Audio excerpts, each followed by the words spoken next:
Queria fazer uma pergunta para você. De 0 a 10, o quanto que você se considera bom como negociador ou negociadora? O que falta para você ser bom? O que falta para você sair de negociações super bem-sucedidas, conseguir sempre a melhor barganha? Já parou para pensar nisso? Quais são as objeções que você consegue resolver do outro lado quando você está negociando? Então vem comigo que hoje na nossa aula a gente vai aprender sobre técnicas de contorno a objeções. Nessa segunda aula a gente vai abordar os seguintes tópicos. Segue aqui comigo. Primeiro, a gente vai aprender sobre estratégias avançadas de negociação e, obviamente, a objeção está muito ligada a isso. Negociações em ambientes super competitivos, persuasão e influência em negociações, negociação baseada em valor e, por fim, técnicas de fechamentos de negócios. A gente começa pelo começo falando de técnicas avançadas de negociação. Para exemplificar para vocês, gente, o que é uma negociação? Vamos pensar assim, algumas pessoas falam assim, negociação é como uma dança, é um passo para lá, um passo para cá. Eu gosto de dar um exemplo. Negociação, para mim, é a mistura de dois esportes. O primeiro é o xadrez. Por que xadrez? Porque, não sei quem joga xadrez, já jogaram xadrez ou não, o mínimo vocês conhecem. Quando você joga xadrez, você sempre faz um movimento pensando 2, 3, 4 jogadas para frente. Ou seja, qual o movimento que eu vou fazer agora para que depois eu faça essa, depois essa, depois essa e principalmente também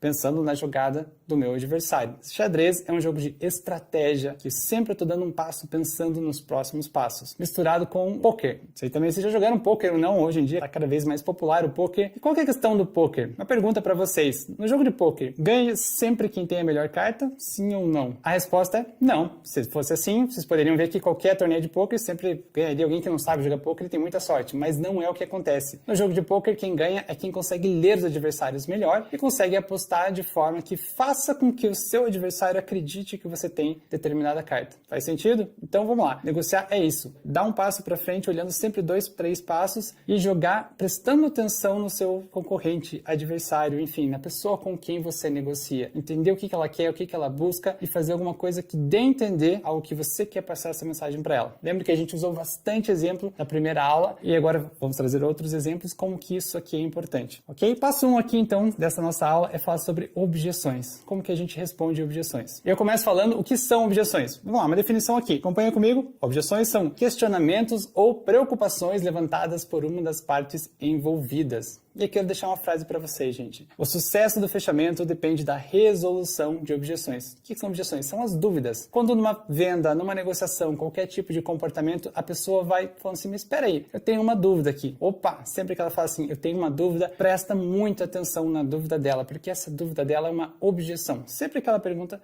e tal coisa? Você fala, sim, ou você ignora, é um problema gravíssimo. Vamos trazer exemplos concretos aqui, começando no começo. Como que eu faço para responder objeções? Primeira parte não é respondendo, e essa parte mais legal, é fazendo perguntas. Então, quando a pessoa traz uma objeção naquilo que você apresentou para ela, ela faz uma pergunta, o que você faz? Responde? Não, continua fazendo perguntas, entende melhor. Lembra que na aula passada a gente falou sobre entender as demandas e necessidades da outra parte? Objeção é justamente isso. Então, imagine que eu estou apresentando o meu produto, e a pessoa fala assim, tá, mas espera aí, eu só tenho um login disponível? Você fala assim, sim, só um login disponível, e segue. Espera aí, para essa parte aqui. Se ela for assim, eu só tenho um login disponível, quer dizer o quê? Se ela está perguntando isso, provavelmente ela viu uma outra plataforma que ela tem vários logins disponíveis. E se você só fala sim e passa, ela fala, o outro é melhor que esse daqui. Ou então, o que ela quer dizer com isso? Então, ela fez essa pergunta, para tudo e fala assim, por quê? Ela fala, porque eu vi outra ferramenta que eu tenho vários logins disponíveis. E aí você volta a pergunta, e para que você precisa de vários logins disponíveis? Porque eu quero passar para mais uma pessoa aqui do meu time.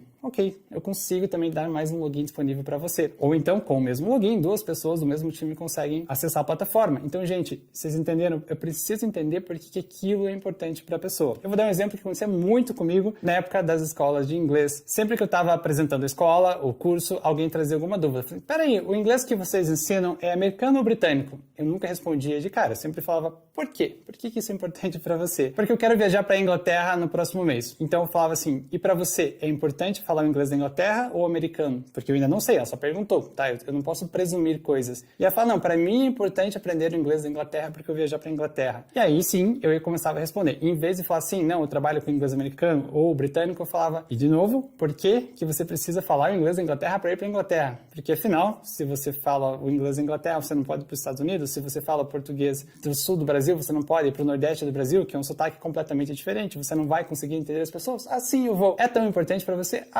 talvez não seja importante. O que eu estava fazendo com isso? Eu estava resolvendo uma objeção dela. Em vez de tentar provar por que é bom uma coisa, não. Eu só estava dando esclarecimento para algo que ela julgava ser verdadeiro. Faz sentido? Então, nem toda objeção eu preciso trazer por que o meu produto é melhor ou por que aquilo lá não é importante para ela. Eu preciso entender, colocar luz naquilo que muitas vezes é uma crença que ela tem e ela nem sabe por que ela tem. Faz sentido isso, gente? Então, em qualquer negociação de contrato, negociação de venda, toda vez que a pessoa parar e fazer uma pergunta para você, o contrato de vocês é de 12 meses? Sim. Não responde sim. Por quê? O que você quer saber? Porque para mim é importante fazer um contrato no máximo trimestral. Por que trimestral? Porque é política da empresa. Opa, aqui eu consigo começar a negociar. Então, muitas vezes a gente fala assim, nossa, foi ótima a apresentação. Eu fiz uma apresentação comercial lá, eu falei por 1 hora, assim, eles parecendo super interessados e foi muito bom. E no final eles não fecharam, não compraram comigo. Por que isso aconteceu? Nossa, mas eu falei tanto, eles ouviram tanto. Porque nessa apresentação de 1 hora, eles fizeram várias perguntas que você não explorou aquelas perguntas. Você não entendeu por que aquilo era importante para eles. Você saiu respondendo, sem mesmo saber o que eles queriam ouvir. Ou se, pelo menos, se estava muito claro aquelas objeções para eles. Então, gente, objeções são muito importantes. Objeções são a chave do fechamento do negócio. A gente vai falar sobre fechamento daqui a pouco, mas assim, entendam que objeções são importantes e você tem que pegar ela e explorar cada vez mais ela, não pode ficar dúvida. Pegando um outro exemplo aqui que a gente falou agora há pouco bastante sobre um caso de contratação. Eu estou contratando alguém, eu estou fazendo essa negociação para trazer alguém para minha empresa, também vai acontecer objeção. Pensa comigo, a pessoa está lá, ela está super interessada na sua vaga e ela fala assim, mas esse trabalho é remoto, é híbrido, presencial? E você já sai falando, gente, tá tudo bem, aqui é híbrido, você precisa vir 3 vezes por semana para a empresa.